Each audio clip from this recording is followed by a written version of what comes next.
The bitter taste of cheap coffee clung to my tongue as I straightened the stack of contracts on Preston Marquette's mahogany desk for the third time that morning.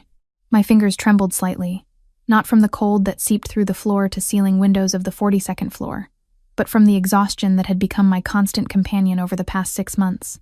Each movement sent a dull ache through my lower back, a reminder of the long hours spent hunched over filing cabinets and conference tables in the gleaming corporate fortress that housed Marchetti Industries. The office smelled of leather, expensive cologne, and something else I could never quite name. Power, perhaps, or danger. The kind that made my pulse quicken whenever Preston walked into a room. I smoothed down my gray pencil skirt, conscious of how plain it looked compared to the designer outfits that draped the bodies of other women who worked on this floor. Women like Veronica Ashford, whose Louboutin heels I could hear clicking down the hallway. Even now, each step a declaration of superiority. Her voice cut through my thoughts like a knife through silk. "Paige," she said, still playing dress-up as a professional. How adorable. I turned to find Veronica, leaning against the doorframe of Preston's office. Her crimson dress hugged curves she never failed to display. Her dark hair fell in perfect waves over her shoulders, and her lips, painted the same shade as her dress, curved into that familiar mocking smile. I replied softly, "Good morning, Veronica," refusing to take the bait. I'd learned that lesson months ago. Engaging with her only fed the beast. She sauntered into the office. Her perfume, something floral and suffocating, filled the space between us. "Preston will be in a meeting with the Benedetti family all afternoon," she said, her tone suggesting she knew far more about his schedule than I did. Important business, the kind that requires sophisticated company. The implication hung in the air like smoke. I wasn't sophisticated. I wasn't the type of woman a man like Preston Marchetti would notice, let alone desire. "I'm aware of his schedule," I said quietly, returning my attention to the contracts. "I manage it." Veronica's laugh was like breaking glass. "Oh, darling, you manage his paperwork.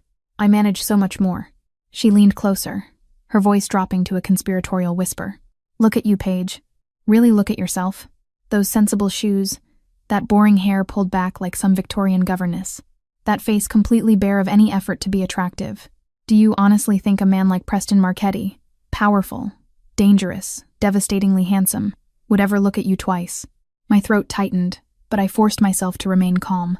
"I'm just here to do my job. And thank God for that," Veronica said, straightening up. "Because he would never kiss you, never touch you, never see you as anything more than the little mouse who files his papers and fetches his coffee. You're invisible to him, sweetheart. And you always will be." The words landed like physical blows, each one finding its mark in the vulnerable spaces I tried so hard to armor. Because part of me, the part I kept locked away in the darkest corner of my heart, feared she was right.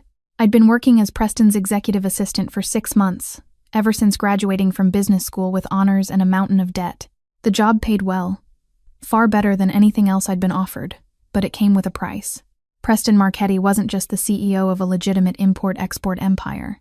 Everyone knew he was something else entirely, something dangerous. The rumors circulated through the office like whispered prayers. Money laundering, connections to organized crime families across the East Coast, meetings that ended with people disappearing. But I'd never seen evidence of any of it. All I saw was a man who worked longer hours than anyone else, who never asked me to do anything illegal, who sometimes looked at me with an intensity that made my breath catch. Or maybe I imagined that. Maybe Veronica was right and I was just a plain, invisible girl who let herself believe in fairy tales. The door to the private elevator opened with a soft chime, and my heart stuttered. Preston Marchetti filled the doorway in the way only he could, not just with his physical presence, though he was tall and broad-shouldered, his tailored suit emphasizing every line of muscle beneath Italian wool.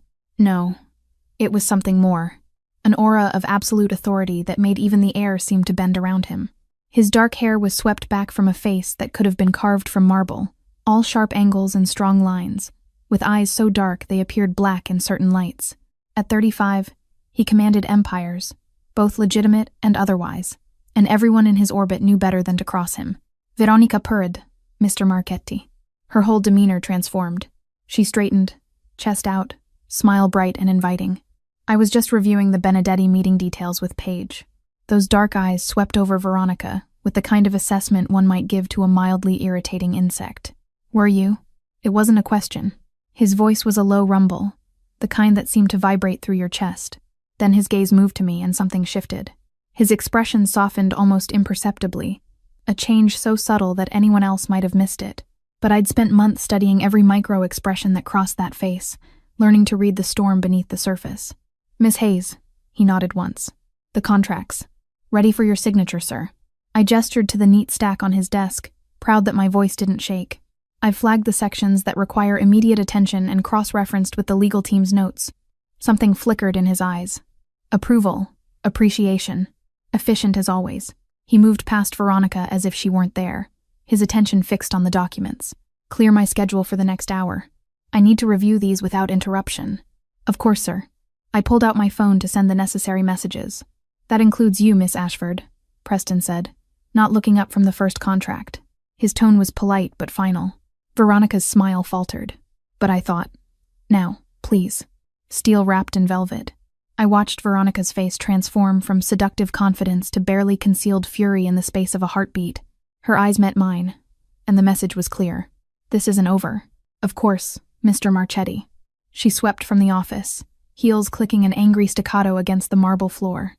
The silence that followed was thick, broken only by the distant hum of the city below and the soft rustle of papers as Preston reviewed the contracts. I should have left. He'd asked for privacy, but my feet remained rooted to the plush carpet. "You can stay, Miss Hayes." He still hadn't looked up. "I may have questions about the Thompson acquisition." My pulse quickened. "Yes, sir."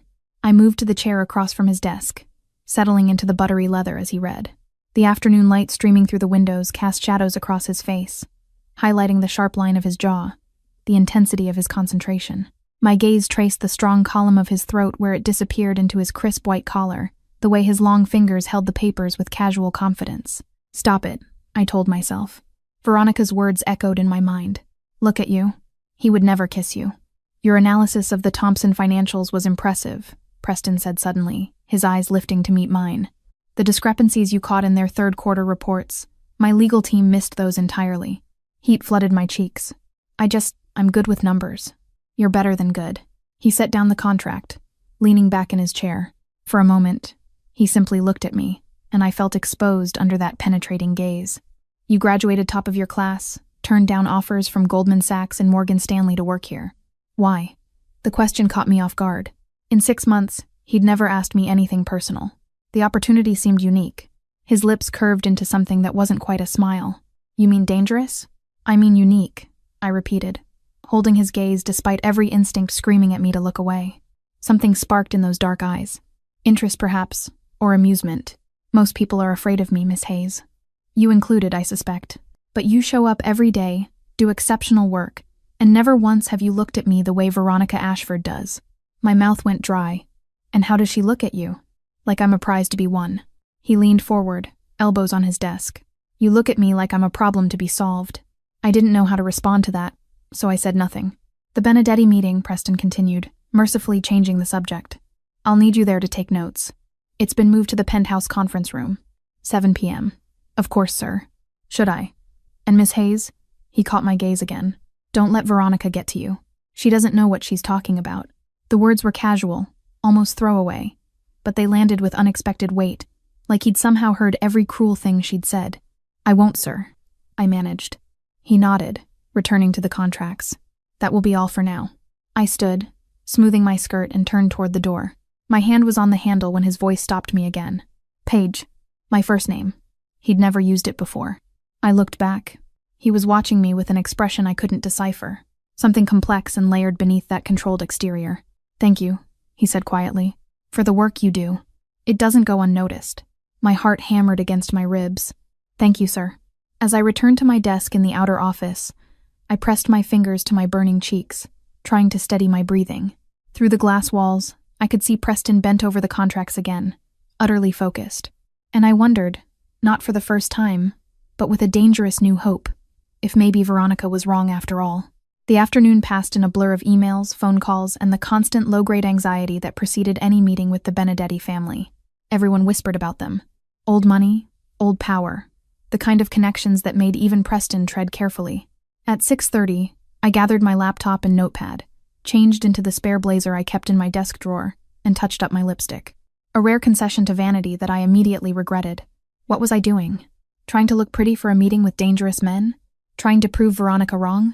The penthouse conference room was on the 45th floor, accessible only by a private elevator that required Preston's keycard. The doors opened onto a space that took my breath away. Floor-to-ceiling windows offering a 360-degree view of Manhattan, a sleek glass table that could seat 20, and recessed lighting that cast everything in a warm golden glow. Preston was already there.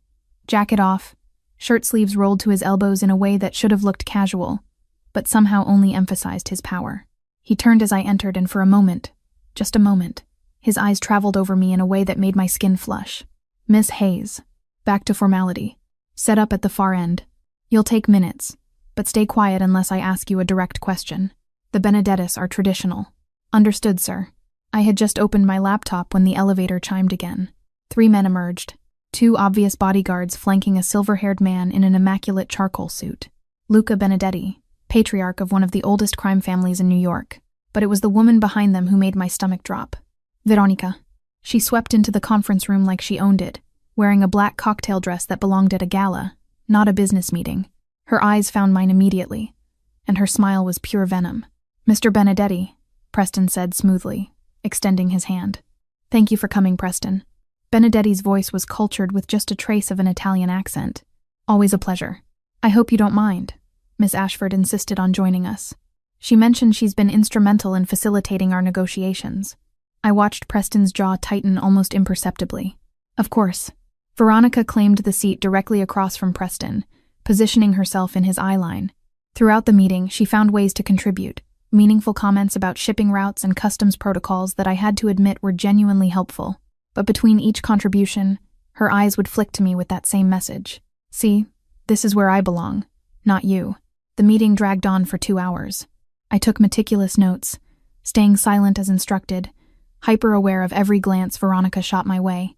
By the time Benedetti and his men stood to leave, my hands ached from typing and my head throbbed from the tension. "We'll be in touch about the Shanghai shipment," Benedetti said, shaking Preston's hand again. "And Preston, bring Miss Ashford to the gala next week. She's quite charming." "I'll consider it," Preston replied, his tone neutral. As the elevator doors closed behind the Benedettis, Veronica turned to me with a triumphant smile. "See, Paige, this is what it looks like when Mr. Marchetti actually values someone's presence. You can go back to your filing now."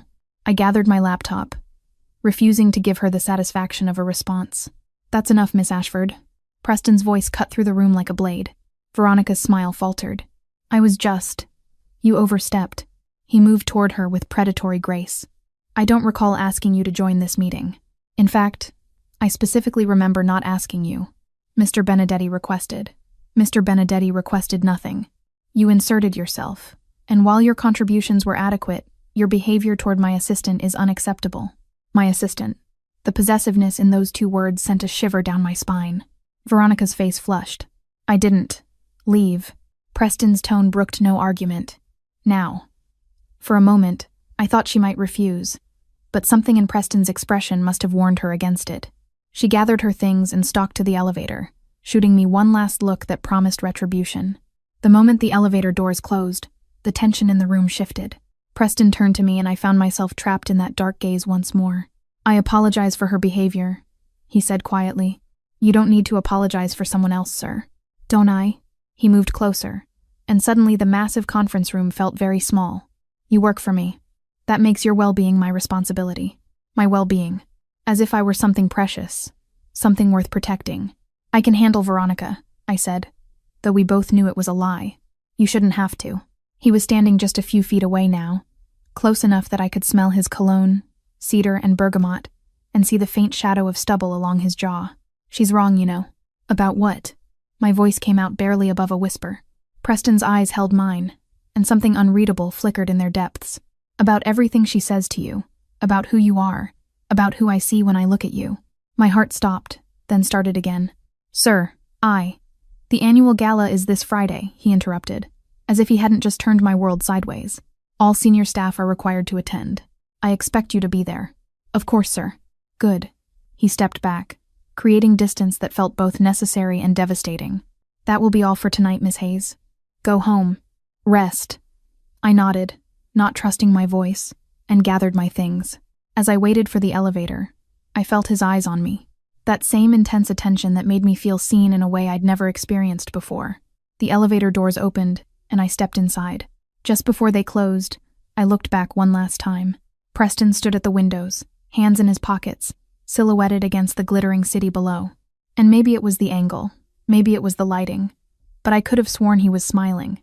The week leading up to the gala passed in a haze of preparation and anxiety.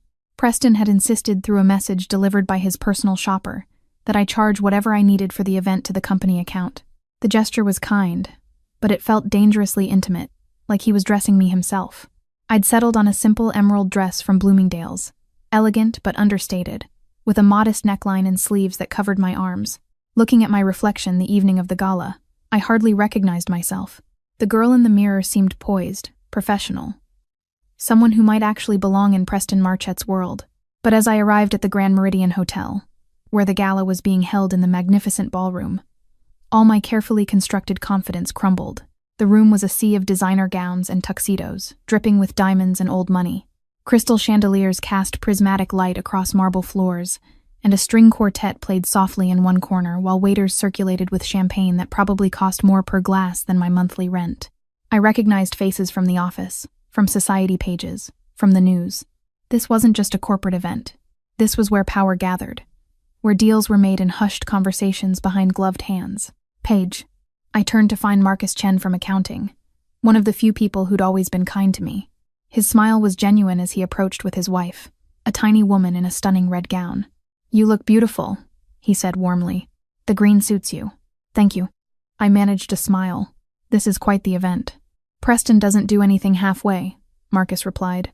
"Fair warning, the alcohol is top shelf, but pace yourself. These things tend to get complicated as the night goes on." Before I could ask what he meant, a hush fell over the crowd. I turned to see Preston entering through the main doors, and the sight of him stole my breath.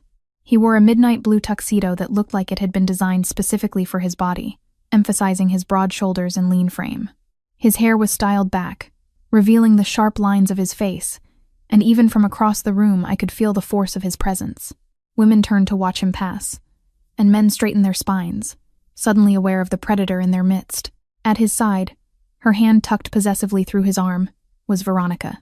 She wore a blood-red gown that clung to every curve, a daring slit revealing her leg to mid-thigh, and her dark hair was swept up to showcase the diamond earrings that caught the light with every movement.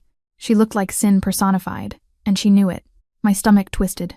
Of course Preston would bring her as his date. "Don't let it get to you," Marcus murmured beside me. Benedetti practically ordered Preston to bring her tonight. It's all political theater. But it didn't feel like theater when Veronica leaned close to whisper something in Preston's ear, when his lips curved into a polite smile, when they moved through the crowd together like royalty. I accepted a glass of champagne from a passing waiter and downed half of it in one gulp. "Easy there," Marcus cautioned. "I'm fine," I lied. The first hour of the gala passed in a blur of forced small talk and carefully avoiding the corner where Preston and Veronica held court. I watched from a distance as they moved through the room. Veronica introducing him to this politician's wife, that judge's daughter, always with her hand on his arm, her body angled toward his in unmistakable possession. And Preston, he was the perfect gentleman, polite and charming. But his eyes kept scanning the crowd like he was looking for something, someone. "You should go talk to him," Marcus suggested as his wife pulled him toward the dance floor. I wouldn't know what to say. "How about hello?" He grinned. "Trust me, Paige, you're not as invisible as you think you are." But I felt invisible. Standing in my modest green dress while Veronica sparkled in red, I felt like exactly what she'd always called me. A mouse, plain, forgettable, unworthy. I was considering leaving early, claiming a headache, a family emergency, anything. Then Veronica's voice cut through the ambient noise like a siren. "Ladies and gentlemen." She stood near the small stage where the quartet had been playing, a microphone in her hand, her smile bright and venomous. If I could have everyone's attention for just a moment. The room quieted, all eyes turning toward her. Preston, standing near the bar with several business associates, frowned slightly. "As many of you know," Veronica continued, her voice carrying easily across the ballroom, "Marchetti Industries has been my home for the past 3 years. I've had the privilege of working closely with Mr.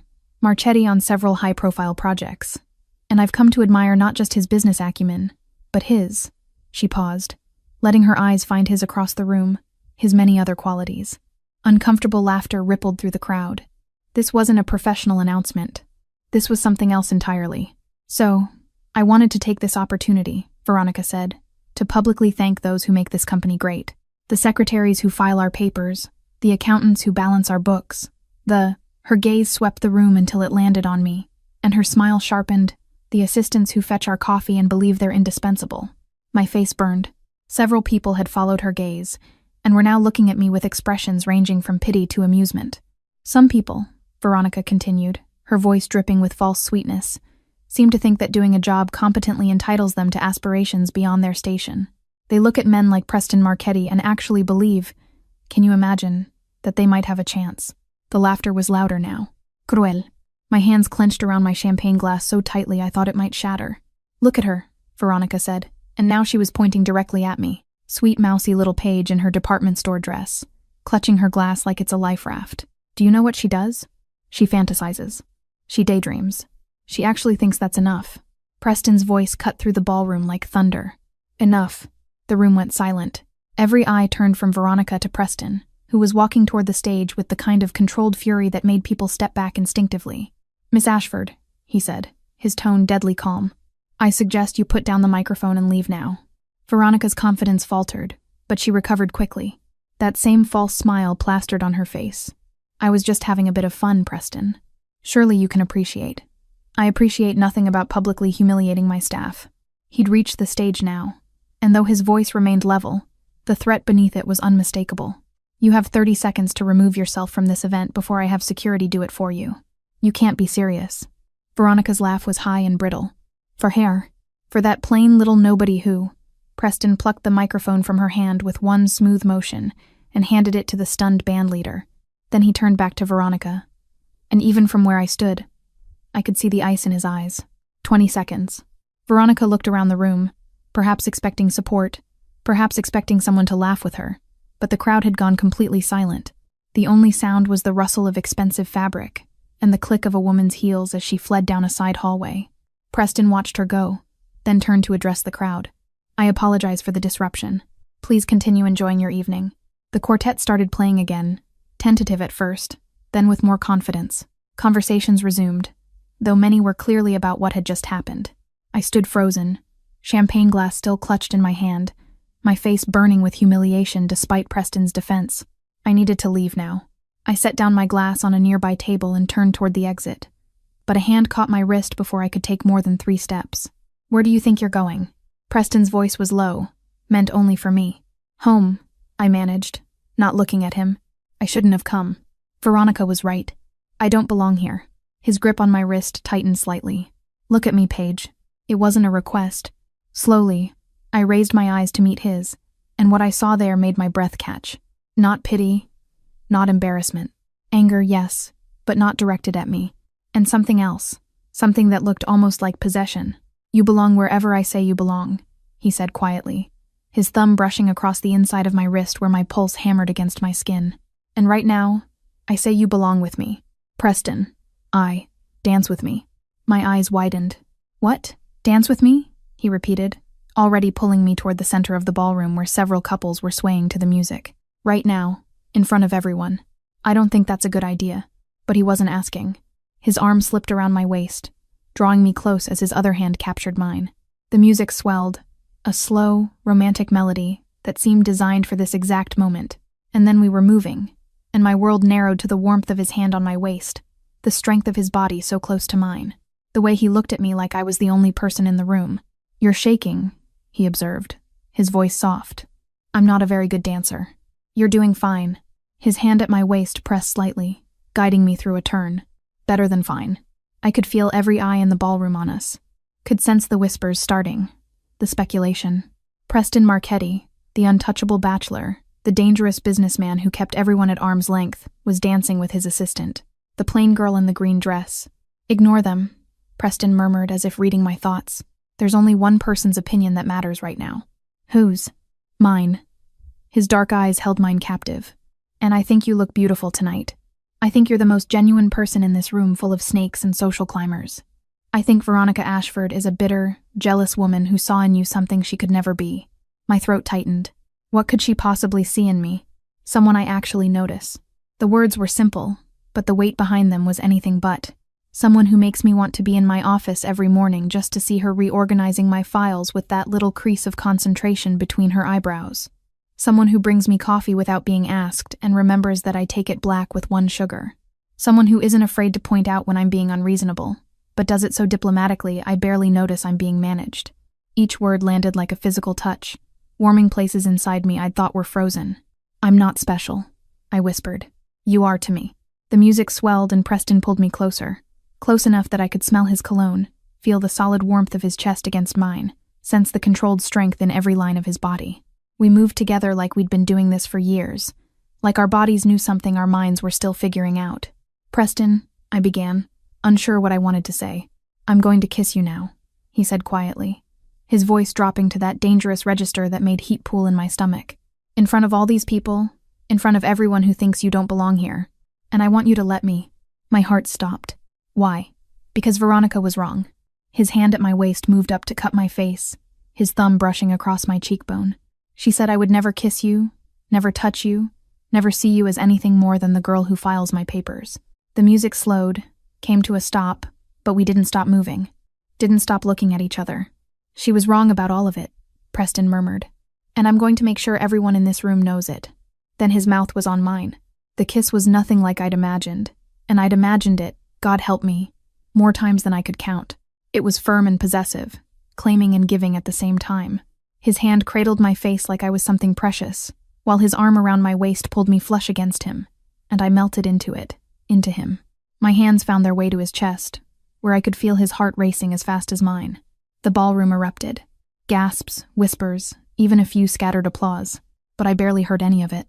Lost in the sensation of Preston's lips moving against mine, the way his fingers threaded into my hair, the undeniable message being sent to every person watching. "She's mine." When he finally pulled back, we were both breathing hard. His eyes were dark, pupils dilated, and something feral lurked beneath that controlled exterior. "Still think she was right?" he asked, his voice rough. I couldn't speak, could barely think. My lips felt swollen, my body humming with want, and the entire world had just shifted on its axis. "I need an answer, Paige." His thumb traced my lower lip. "Do you still think you're invisible to me?" "No," I whispered. "Good." He pressed a softer kiss to my forehead, then stepped back, taking my hand. "Because we're leaving now, together. And tomorrow morning, you're going to stop calling me sir and start calling me Preston." What? But he was already leading me through the crowd, which parted before us like the Red Sea. I caught glimpses of faces as we passed. Shock, envy, confusion, and on a few, knowing smiles. Marcus Chen gave me a subtle thumbs up. Mrs. Benedetti, Luca's wife, actually winked. And standing near the exit, her face a mask of absolute devastation, was Veronica. Preston didn't even glance at her as we walked past. His attention was focused entirely on me, his hand warm and possessive around mine. The valet brought his car around, a sleek black Aston Martin that whispered wealth and danger, and Preston opened the passenger door for me himself. As I slid into the leather seat, still reeling from everything that had happened in the last 20 minutes, he leaned down, his mouth close to my ear. "That dress," he murmured, "has been driving me insane all night. The way it brings out your eyes, the way it hints at what's underneath without revealing too much. But tomorrow, I'm taking you shopping properly. Because as beautiful as you look right now, I want to see you in something that shows the entire world exactly what I see when I look at you." Then he closed the door and walked around to the driver's side, leaving me breathless and burning. As we pulled away from the hotel, leaving the gala and Veronica and my old life behind, I realized Marcus had been right. I wasn't invisible. I never had been. Preston had been seeing me all along.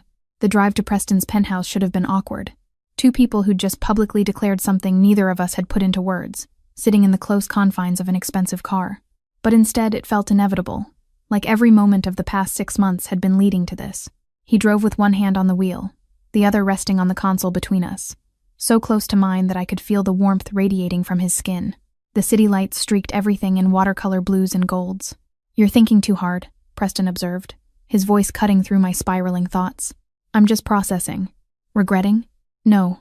The word came out faster than I'd intended, more emphatic. "No. I don't understand why you did that.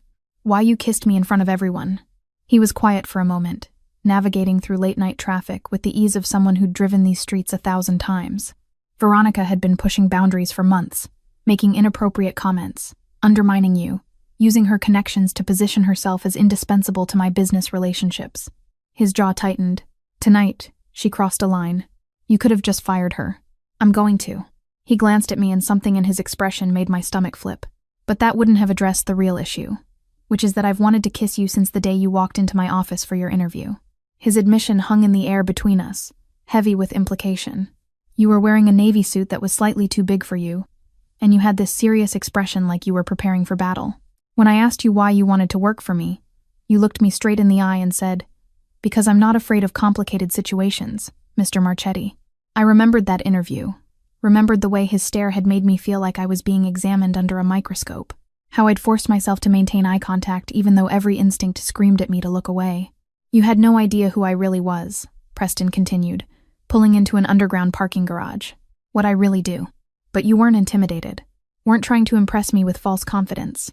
You were just honest, and I realized I wanted you in my life. The car came to a stop in a private space marked with his name.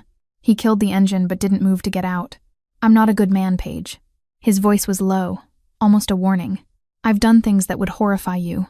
My business empire is built on foundations that aren't entirely legal. The people I deal with, the Benedettas, the other families, they're dangerous. Being close to me puts a target on your back. I know, I whispered. Do you? He turned to face me fully now, and in the dim light of the parking garage, his features looked carved from shadow. Because there's a difference between suspecting something and knowing it, between rumors and reality. Then tell me the reality. For a long moment, he just looked at me as if deciding how much truth I could handle. Then he sighed, the sound heavy with resignation.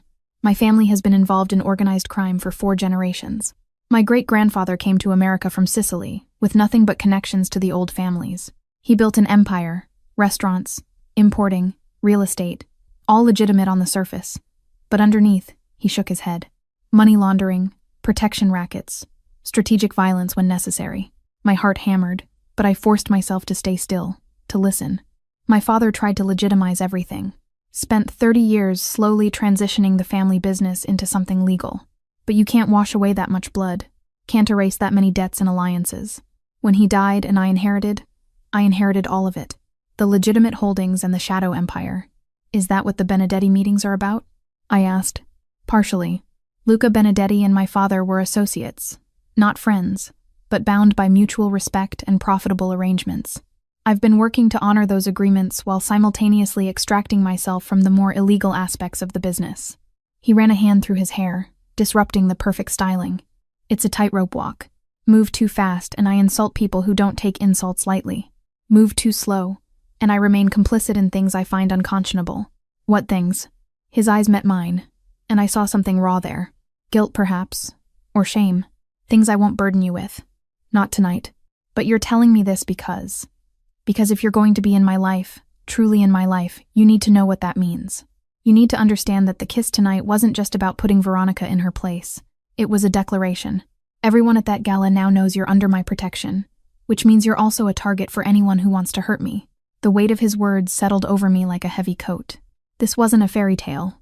This was real, dangerous, complicated. I should be terrified, I said slowly. I should probably run as far from you as possible. Yes, but you're not going to. Something fierce and possessive flashed in his eyes. Why not? I thought about the past 6 months. The way Preston had always been unfailingly respectful, never crossing lines despite the electricity that crackled between us. How he'd noticed when I was overwhelmed and quietly redistributed my workload. The time I'd caught him reviewing my performance evaluation and seen him smile at something I'd written. 1,000 small moments that had woven themselves into something undeniable. Because I trust you, I said simply. And because I'm tired of being invisible. Preston reached across the console, his hand cradling my face with such tenderness it made my throat tighten. You were never invisible, Paige. You were just waiting for the right person to really see you. Then he was kissing me again. And this time there was no audience, no performance. Just the two of us in the close confines of his car, the kiss deepening into something hungry and desperate. His hand slid into my hair, angling my head for better access, and I gasped against his mouth, my hands fisting in his jacket. When we finally broke apart, both breathing hard, he rested his forehead against mine. Come upstairs with me. It wasn't a command. It was an invitation, a question, a turning point. Okay, I whispered. The penthouse occupied the entire top floor of a gleaming high-rise in Tribeca. Floor-to-ceiling windows offered panoramic views of the city, and the interior was a study in masculine elegance. Dark woods, leather furniture, modern art on the walls. But what caught my attention was the wall of bookshelves packed with volumes that looked actually read rather than decorative. "You read," I said, surprised. "Why does that shock you?" Preston moved to the bar in the corner, pulling out 2 glasses. "I don't know. I guess I assumed." I trailed off, not wanting to voice the stereotype. That criminals are illiterate. His lips curved. My mother was a literature professor before she married my father. She insisted all her children read everything from Dante to Dostoevsky. Water or something stronger. Water is fine. I moved toward the bookshelves, running my fingers along the spines. She sounds formidable. She was. Pestinse. The pain in those 2 words made me turn to look at him. She died when I was 23. Cancer. I'm sorry. He handed me a glass of water, his fingers brushing mine. She would have liked you. Approved of you anyway, which was rare. My mother had exacting standards for anyone in her sons' lives. "Sons, you have brothers." "One, Nico. He manages our West Coast operations." Preston gestured toward a photo on one of the shelves. 2 dark-haired men, clearly related, standing on what looked like a yacht.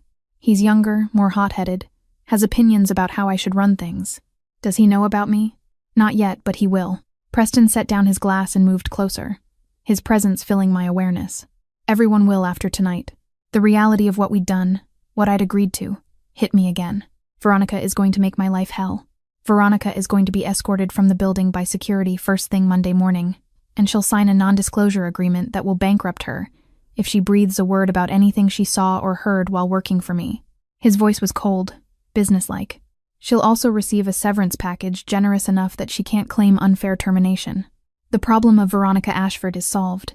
The casual way he discussed ending someone's career should have disturbed me. Instead, I felt a guilty surge of relief. What about the others? The people who work for you? They're going to talk. Let them. He was close enough now that I had to tilt my head back to maintain eye contact. I don't care what anyone thinks, Paige. I stopped caring about other people's opinions around the time I inherited an empire built on blood money and had to decide what kind of man I wanted to be. What kind of man did you decide on? One who protects what's his. His hand came up to cut my face again, thumb stroking across my cheekbone. One who doesn't apologize for wanting something and taking it. One who would burn down the entire world before letting anyone hurt the woman he. He stopped abruptly, his jaw tightening as if he'd almost said something he wasn't ready for. "The woman you what?" I prompted, my heart racing. "It's too soon," he said, almost to himself. "You just learned the truth about me tonight. You're probably still processing." "Preston." I placed my hand over his, holding it against my face. "Finish the sentence." His eyes searched mine, looking for doubt or fear. Whatever he saw there must have satisfied him, because he leaned down, his lips brushing against mine as he whispered, "The woman I'm falling in love with." The confession should have terrified me. We'd only really acknowledged this thing between us a few hours ago. But as I looked up at this powerful, dangerous, complicated man, I realized I'd been falling too. Slowly, subtly, over months of small interactions and lingering glances. "I think I've been in love with you since you defended me to Mr. Benedetti," I admitted. "When you told him I was instrumental to the Thompson acquisition, even though we both knew Veronica had tried to take credit for my work.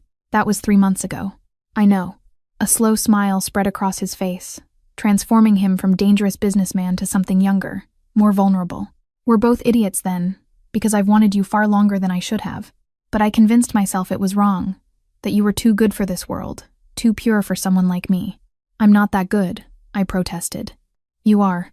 He kissed me softly, reverently. "You're everything I didn't know I needed, Paige Hayes. And now that I have you, I'm not letting you go."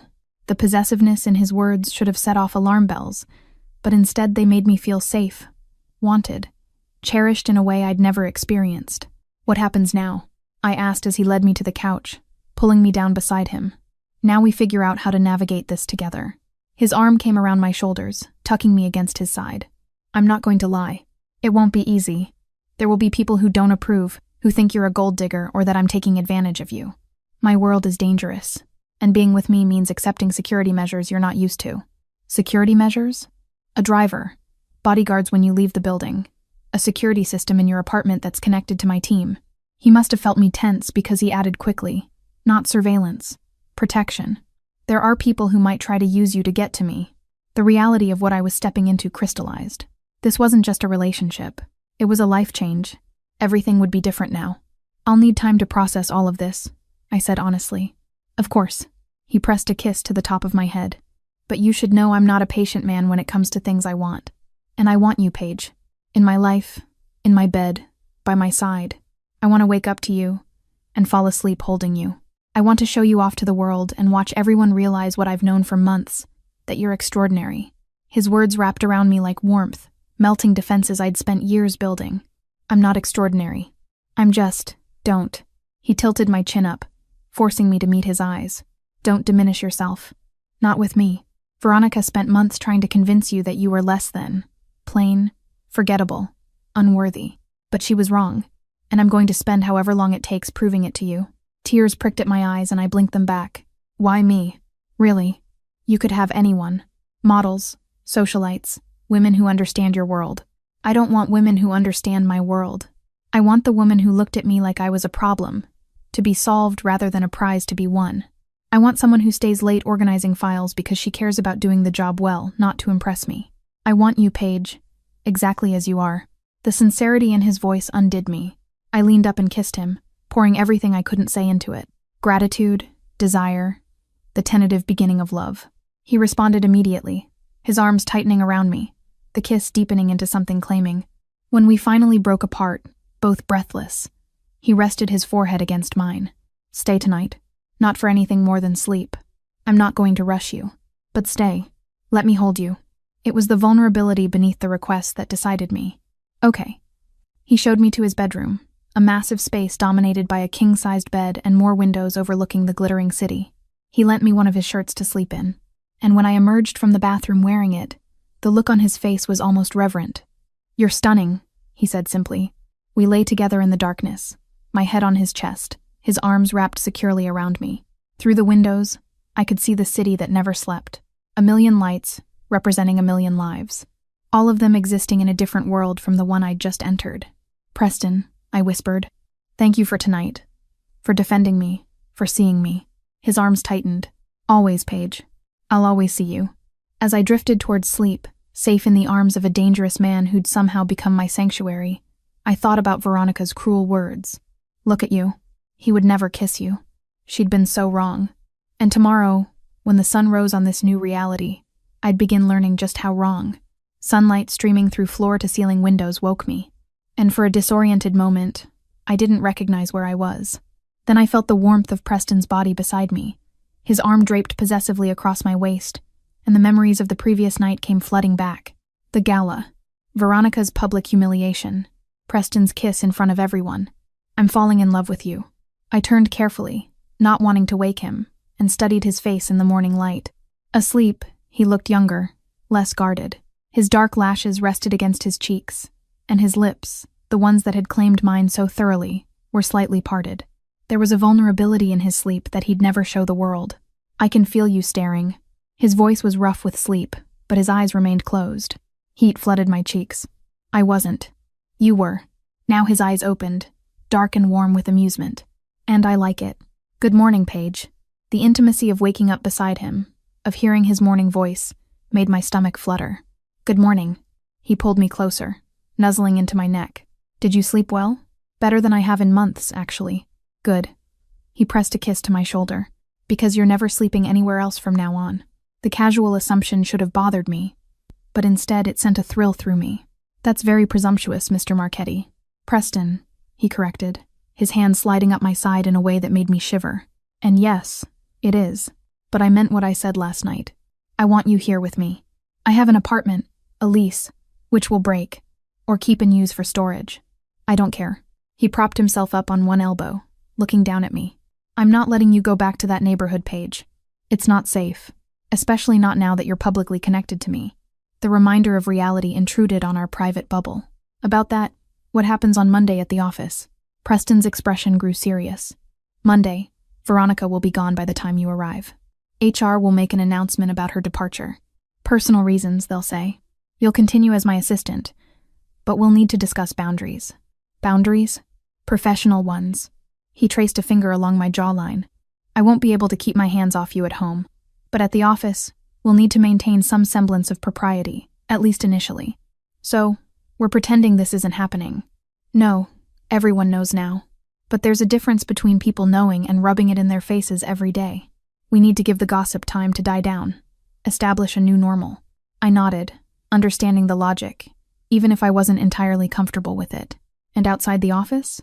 Outside the office, you're mine. Publicly, obviously, possessively mine. His voice dropped to that dangerous register. Starting with dinner at Benedetti's restaurant tonight, my eyes widened. You're taking me to meet Luca Benedetti? He already knows about you. The kiss at the gala wasn't exactly subtle. Preston smiled slightly. But yes, I'm taking you not as my assistant, but as the woman I'm seeing. There's a difference, and Luca will understand it. The thought of sitting across from one of the most powerful crime bosses in New York while trying to act like I belong there made my stomach churn. I don't know if I'm ready for that. You are. He kissed me softly. And I'll be right beside you. Luca's traditional. But he's not unreasonable. He'll respect you because I've claimed you. And in our world, that matters. Our world. The phrase sent a chill through me. I wasn't Italian. Wasn't connected to any of the families. I was an outsider being pulled into a society with rules I didn't understand. Preston must have sensed my anxiety because he pulled me against his chest, his hand stroking my hair soothingly. I know this is overwhelming, but I promise I'll never put you in danger. Everything I do is to keep you safe. Even if keeping me safe means locking me in a gilded cage? He stiffened slightly. Is that what you think this is? I don't know what to think. I pulled back to look at him. Yesterday I was just your assistant. Today I'm waking up in your bed. You're talking about breaking my lease. And tonight I'm meeting mob bosses. It's a lot, Preston. His jaw tightened, and for a moment, I thought he might get angry. But then he sighed, his hand cupping my face gently. You're right. I'm moving too fast. I'm used to identifying what I want and taking it, but you're not a business acquisition. You're a person, and you deserve time to adjust. The acknowledgement meant more than he probably realized. Thank you. But I'm not apologizing for wanting you here with me. For wanting to protect you. His thumb stroked across my cheekbone. Maybe we can compromise. Keep your apartment for now, but spend most nights here. Let me provide security without it feeling like imprisonment. Go to dinner with me tonight, but if at any point you're uncomfortable, we leave. No questions asked. It was more consideration than I'd expected from a man known for being unyielding in his business dealings. Okay, I can work with that. Good. He kissed me again, longer this time, his hand sliding into my hair. When we finally broke apart, he smiled against my lips. Now, breakfast. I make excellent omelets. You cook? Don't sound so surprised. My mother insisted all her children know their way around a kitchen, said it made us appreciate the people who cooked for us. Watching Preston Marchetti, feared businessman and member of an organized crime dynasty, cook breakfast in his state-of-the-art kitchen, while wearing nothing but pajama pants was surreal. He moved with the same confidence he brought to everything else, cracking eggs one-handed and dicing vegetables with professional precision. You're staring again, he noted, not looking up from the pan. Can you blame me? This is not what I expected when I woke up this morning. What did you expect? I don't know. Maybe for last night to have been a dream. He glanced at me, his expression serious. Regrets already? No. I moved to sit at the kitchen island watching him work. Just adjusting. I can understand that. He slid a perfectly folded omelet onto a plate and set it in front of me, along with fresh fruit and toast. Eat. We have a lot to discuss before tonight. The food was delicious, and we ate in comfortable silence for a few minutes before Preston spoke again. There are some rules you need to know. Not mine, the family's. Traditions and expectations that govern how our world operates. I set down my fork, giving him my full attention. First, loyalty is paramount. If you hear something in a conversation, at a dinner, in a meeting, you never repeat it. Not to friends, not to family if you have any you're close to, not to anyone outside our immediate circle, like attorney-client privilege. Exactly. Second, respect the hierarchy. In any gathering there's an order. Who sits where, who speaks when, who leaves first. It's subtle but important. Watch me. Follow my lead. I nodded, taking mental notes. Third, and this is crucial, his eyes bored into mine. If anyone ever approaches you when I'm not there, anyone claiming to have a message for me or offering to help you with something, you walk away and call me immediately. Attempts to access me through you will be made. Some will be genuine. Most will be tests or traps. The reality of what I was stepping into crystallized further. This isn't just about dining at fancy restaurants and wearing expensive clothes, is it? No. He reached across the island to take my hand. It's about navigating a world where appearance and reality are often very different, where a friendly conversation might be an attempt to gather intelligence, where accepting the wrong favor could put you in debt to dangerous people. Should I be taking notes? A ghost of a smile crossed his face. You'll learn. I'll teach you. And you have something most people in this world lack: genuine innocence. That's actually an asset. People will underestimate you, won't see you as a threat. Use that. The idea of using anything, of being strategic in my interactions, felt foreign, but I was beginning to understand that survival in Preston's world required more than just keeping my head down and doing good work.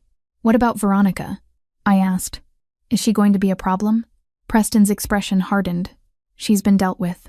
The severance package includes a relocation bonus, enough money to start over somewhere far from New York. If she's smart, she'll take it and disappear. If she's not, he trailed off, and the implication hung heavy in the air. You'd hurt her?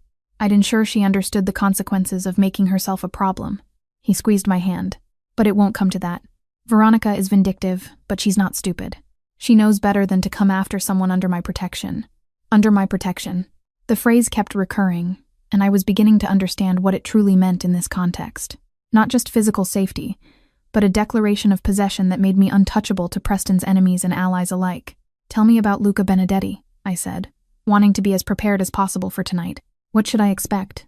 Preston considered for a moment. Luca is old school, in his 70s, widowed, 3 sons in the business. He values tradition, family, loyalty. He'll be polite to you because insulting me by insulting you would violate the respect between our families. But he'll also be evaluating you, trying to determine if you're a liability. How do I prove I'm not? By being yourself. By showing him that you're not trying to be something you're not. Preston's thumb stroked across my knuckles. Luca respects authenticity. He's dealt with social climbers and gold diggers his entire life. What he hasn't dealt with much is someone like you. Genuinely good. Genuinely unimpressed by the trappings of our world. I'm impressed by some of it, I admitted. Your apartment is stunning. The apartment is just money and real estate. I'm talking about being unimpressed by the power, the danger, the mystique that most people find intoxicating. He stood, moving around the island to stand behind my stool, his hands settling on my shoulders. You look at me and see a man, not a myth. That's rare. That's valuable. I leaned back against him, drawing comfort from his solid presence. I'm scared, Preston. Of tonight. Of this world. Of not being enough. You're more than enough. He pressed a kiss to the top of my head. And I'll be right there with you every step. The rest of the morning passed in a blur of quiet domesticity that felt surreal. Preston made calls from his home office while I showered and tried to calm my nerves about the evening ahead. He'd arranged for clothes to be delivered. Not just for tonight, but an entire wardrobe that now hung in his massive closet. This is too much, I protested, looking at the designer labels and price tags that probably totaled more than I made in 6 months. It's not enough. He came up behind me, his arms encircling my waist. Let me take care of you, Paige. It's one of the few simple pleasures I have, being able to give you things you'd never buy for yourself. I can take care of myself. I know you can. You've been doing it alone for God knows how long, but you don't have to anymore. His lips found that sensitive spot below my ear. Let me spoil you. Let me show you what it means to be cherished. The word cherished made something crack open in my chest. How long had it been since anyone had made me feel valued, wanted, important? Okay, I whispered. But don't expect me to stop being practical just because you're throwing money at me. His laugh was low and warm. I wouldn't dream of it. Your practicality is one of the things I love about you. Love. He'd said it again, more casually this time, like it was a fact he'd long accepted. And maybe he had. Maybe while I'd been fighting against my feelings for him, afraid of being hurt or rejected, he'd already made his choice. At 6 p.m., Preston emerged from his bedroom in a midnight blue suit that made him look like sin personified. His hair was styled back, his jaw freshly shaved, and the watch on his wrist probably cost more than a car. You look, I trailed off, unable to find words adequate enough. Presentable. His eyes swept over me, and the heat in them made my breath catch. I wore a black dress he'd selected, elegant, sophisticated, with a neckline that showed just enough skin to be interesting. You, on the other hand, look devastating. Luca won't know what hit him. I'm terrified. Good. He pulled me close, his hands settling on my waist. Fear keeps you sharp, aware. Just remember, you're not going as a supplicant or a curiosity. You're going as my partner. That means you sit beside me, you speak when you want to speak, and you leave when you're ready to leave. You're not there to perform or impress. You're there because you're important to me. The pep talk helped, even if my hand still trembled slightly as we made our way down to the parking garage. But as Preston helped me into his car, his hand warm and steady in mine, I found my resolve strengthening. I'd spent years being invisible, overlooked, dismissed as plain and unremarkable. But Preston saw something different when he looked at me, and maybe it was time I started seeing it too. Benedetti's restaurant was in Little Italy, housed in a building that had been in the family for 3 generations. Unlike the corporate elegance of Preston's usual haunts, this place felt lived in, authentic. Red checkered tablecloths, exposed brick, the scent of garlic and tomatoes filling the air. Preston, Luca Benedetti rose from a corner table as we entered, his arms spread wide in welcome. And the mysterious Miss Hayes. Come sit. The corner table at Benedetti's was set for 4, though only Luca sat there when we arrived. He was exactly as I remembered from the office meetings. Silver-haired, impeccably dressed in a charcoal suit with eyes that seemed to see everything. But here, in his family's restaurant, he seemed more relaxed, more human. Luca. Preston shook his hand warmly before guiding me forward. This is Paige Hayes. The young lady who caused quite the stir at the gala. Luca's eyes twinkled with amusement as he took my hand, bringing it to his lips in an old-fashioned gesture. Preston chose well. Please sit. Preston pulled out my chair, settling me beside him rather than across the table. His hand found mine beneath the table, a steady anchor as Luca poured wine from an unlabeled bottle. This is from my private reserve, he explained. Made by my cousin in Tuscany. You won't find it in any store. I took a sip, the wine rich and complex on my tongue. It's wonderful. She has good taste, Preston. In wine and in men, apparently. Luca's smile was genuine. I must apologize for Veronica's behavior at the gala. She was there at my wife Sophia's insistence. Sophia thought she'd be useful for business relations. We didn't realize how inappropriate she'd become. It's been handled, Preston said simply. Yes, I heard. Severance package and a one-way ticket to California. Good. Luca nodded approvingly. Sometimes problems are best solved with distance rather than more drastic measures. The casual reference to more drastic measures sent a chill through me, but I kept my expression neutral. Now, Luca leaned back in his chair. Tell me, Miss Hayes, what does your family think of your involvement with our Preston here? The question landed like a test. My family is small. Just me, really. My parents died when I was in college. Luca's expression softened genuinely. That's hard. Family is everything. But perhaps, he glanced at Preston meaningfully. You're building a new family now. Yes.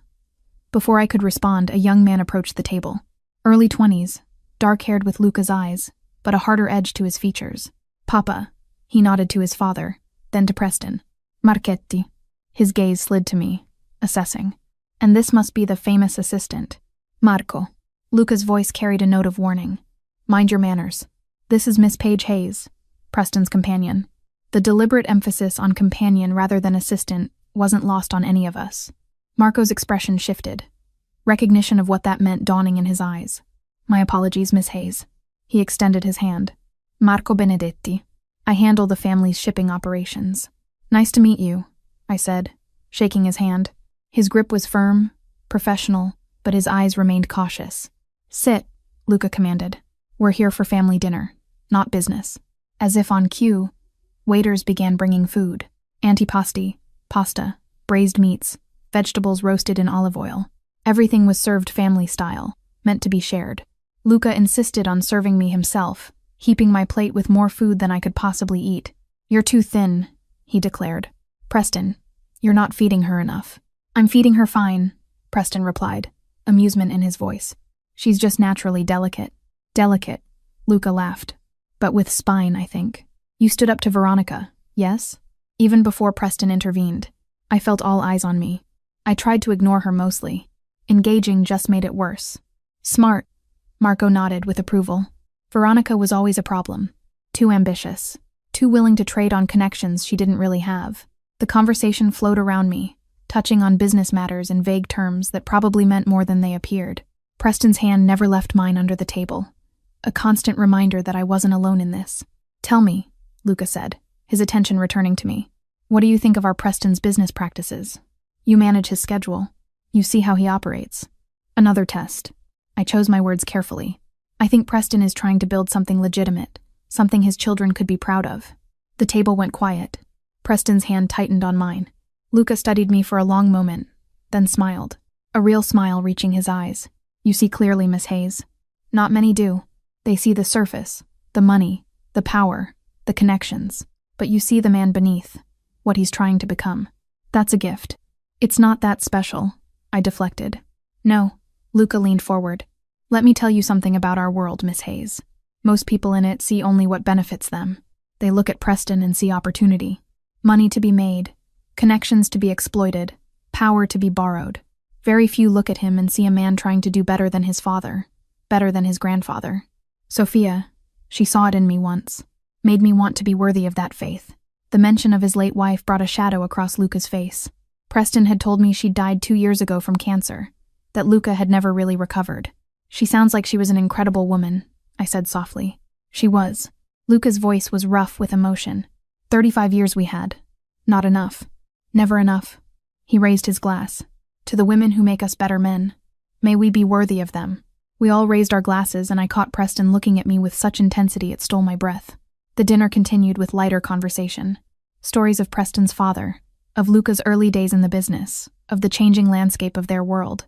Marco gradually warmed to me, his initial weariness giving way to something like approval when I asked intelligent questions about shipping logistics.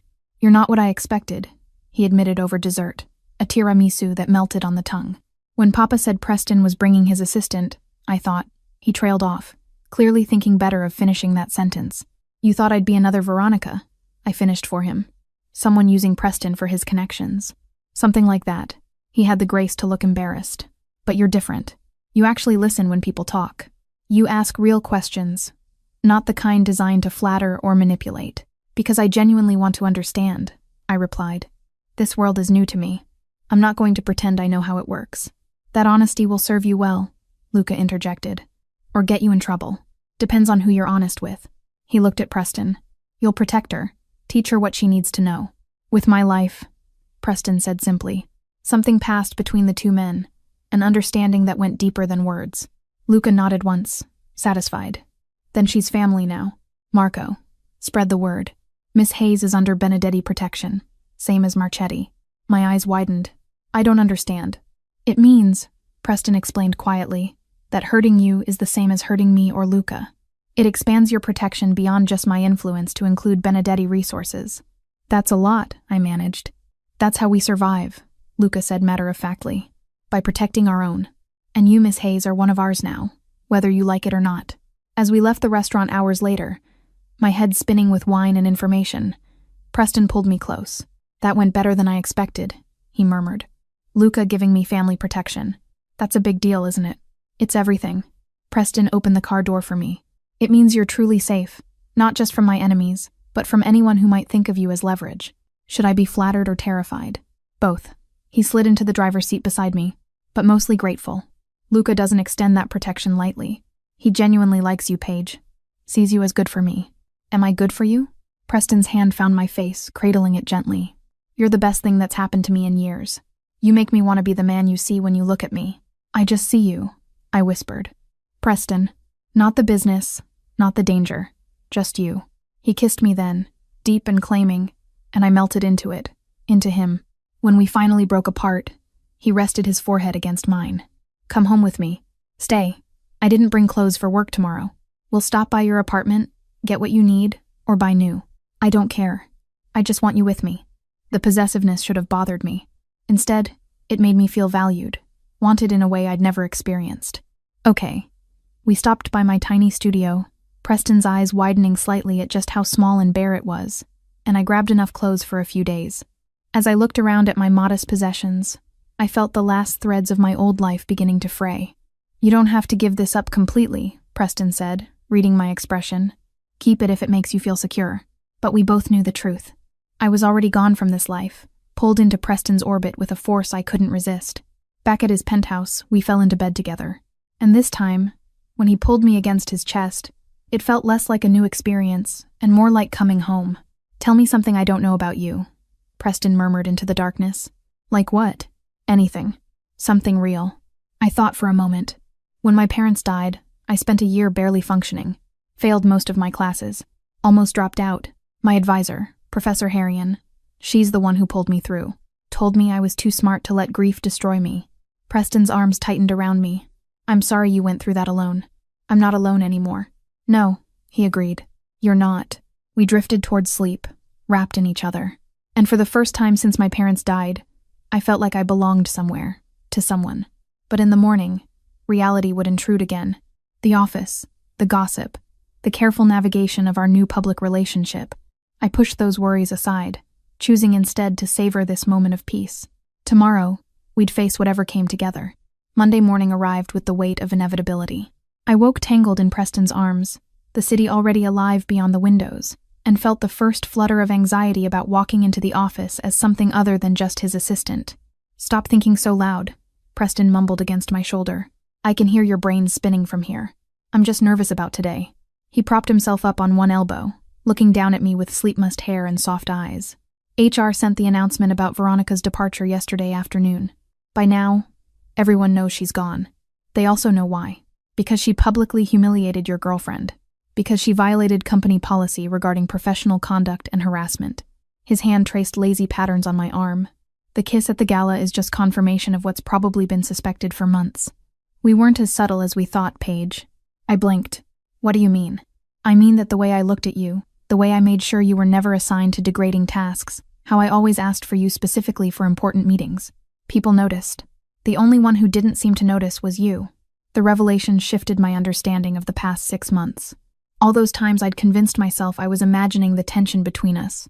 Others had already seen it. So, walking in together won't be as shocking as I thought. Probably not. Though showing up in my car definitely sends a message. He kissed my forehead. But we'll do this however you're comfortable. I can have the driver bring you separately if you prefer. I considered it, but that felt like hiding, like being ashamed. No. Together. We might as well own it. Pride flickered in his eyes. That's my girl. My girl. The casual possessiveness should have set off alarm bells. Instead, it made warmth bloom in my chest. The office greeted us with barely concealed stares and whispered conversations that stopped abruptly when we passed. Preston kept his hand at the small of my back as we rode the elevator up, a silent declaration of solidarity. When the doors opened on the executive floor, I half expected Veronica to be there, ready for one final confrontation. But her desk sat empty, already cleared of personal items, her name placard gone from the door. That was fast, I murmured. I wanted all traces of her gone before you arrived, Preston explained. You shouldn't have to see reminders of someone who tried to diminish you. His thoughtfulness, especially about something so small, made my throat tight. Thank you. Always. He guided me toward his office, but paused at my desk. I've asked HR to post the position Veronica held. We need someone to handle external relations. You're not worried about finding another Veronica? Not remotely, because this time, I'll listen to your assessment of candidates. Your judgment of character is better than mine. He kissed my temple quickly, professionally. I have a meeting at 9. Order breakfast for both of us. Of course. The morning passed in a strange new normal. I fielded calls and emails, managed Preston's calendar, but now I did it with the knowledge that I'd wake up beside him tomorrow morning, that tonight we'd share dinner in his penthouse, that our relationship had fundamentally transformed, even if my daily tasks hadn't. At lunch, Marcus Chen appeared at my desk with a knowing smile. So, you and the boss? I felt my cheeks heat. Yeah, about damn time. We had a pool going about when he'd finally make a move. I won, by the way. Had my money on during a company event, after Veronica pushed too far. Despite my embarrassment, I laughed. You bet on my love life? Your love life was entertainment for the entire accounting department. The tension between you two was painful to watch. He perched on the edge of my desk. But seriously, Paige, I'm happy for you. Preston's a good man.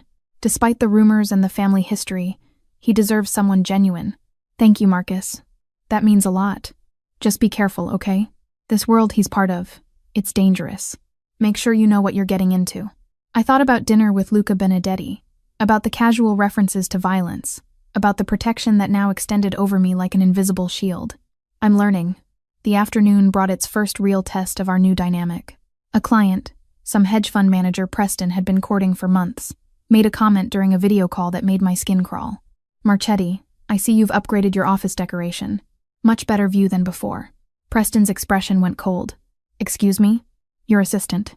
Much prettier than that dark-haired one you used to have. The man's leer was visible even through the screen. Miss Hayes is my executive assistant, and my partner. speak about her disrespectfully again, and our business relationship is terminated. Understood? The hedge fund manager's face paled. I didn't mean. Understood, Preston repeated, steel in his voice. Yes, of course. My apologies, Miss Hayes. I nodded, throat tight with emotion. Preston could have laughed it off, could have let the comment slide to preserve the business relationship. Instead, he'd put the man in his place immediately. After the call ended, Preston pulled me into his office and shut the door. Are you okay? I'm fine. But you didn't have to defend me like that. That deal was worth millions. I don't give a damn about the deal. No one talks about you that way. No one. His hands framed my face. You're not just my assistant anymore, Paige. You're under my protection. That means something. I'm starting to understand that. He kissed me, slow and deep, and I melted into it, into him. When we finally broke apart, he rested his forehead against mine.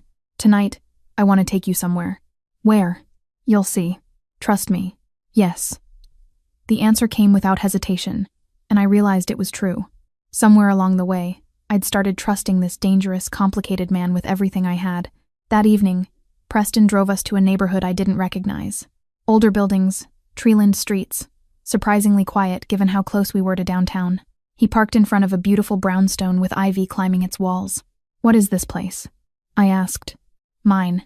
Or it will be once the paperwork clears. He came around to open my door. I bought it last week. You bought a house? I bought us a house. He led me up the front steps, producing a key. The penthouse is nice, but it's mine from before. Before you. I wanted something that was ours from the start. My heart stuttered. Preston, that's. Come see inside before you decide if it's too much.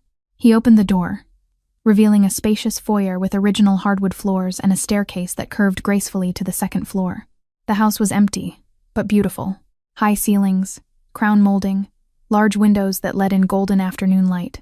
Preston led me through room after room, pointing out features, suggesting how we might furnish each space. This could be a library, he said, gesturing to a room lined with built-in bookshelves. I know you love to read. And upstairs there's a room with perfect light for an office. Your office, not mine. I followed him through the house in a daze. He'd bought us a home. A real home. Not just an apartment, but a place with history and character and room to grow. Why? I finally asked as we stood in the master bedroom looking out at a small garden below. Because I'm serious about you, Paige. About us. I want a life with you. Not just nights together between business obligations. I want morning coffee in our kitchen and lazy Sundays in our garden. I want to build something real with you. Tears pricked my eyes. This is moving so fast. Too fast? I looked around the empty bedroom, imagining it filled with furniture, with our belongings, with the life we'd build together. No, not too fast. Just right. He pulled me against his chest, and I felt him exhale with relief. I was terrified you'd think I was crazy, that buying a house after less than a week together was insane.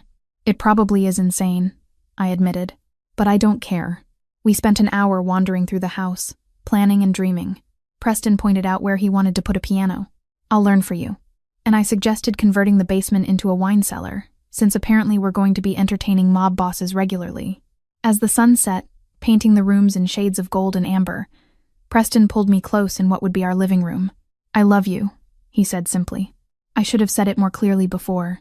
Not falling in love or any hedging, just, I love you, Paige Hayes. Completely. Probably have for months. The words landed in my chest, warm and settling. I love you too. Even though this is crazy and probably ill-advised and definitely complicated, the best things usually are. He kissed me, soft and sweet. Move in with me here once it's ready. Or the penthouse until then. Stop keeping one foot in your old life and jump all the way into this one. It was terrifying. It was too fast. It was everything I'd never let myself want. Okay. Yes. I'll move in with you. We'll build a life in this beautiful house, and I'll try not to panic about how quickly everything is changing. His laugh was pure joy. I'll hold you to that. We made love that night in the empty house on a blanket Preston had grabbed from his car, christening the space that would become our home. And afterward, lying in his arms with city sounds drifting through open windows, I felt something I hadn't experienced since before my parents died. Complete, unshakable certainty that I was exactly where I belonged. No more looking back, Preston murmured against my hair. Only forward. Together. Together, I agreed.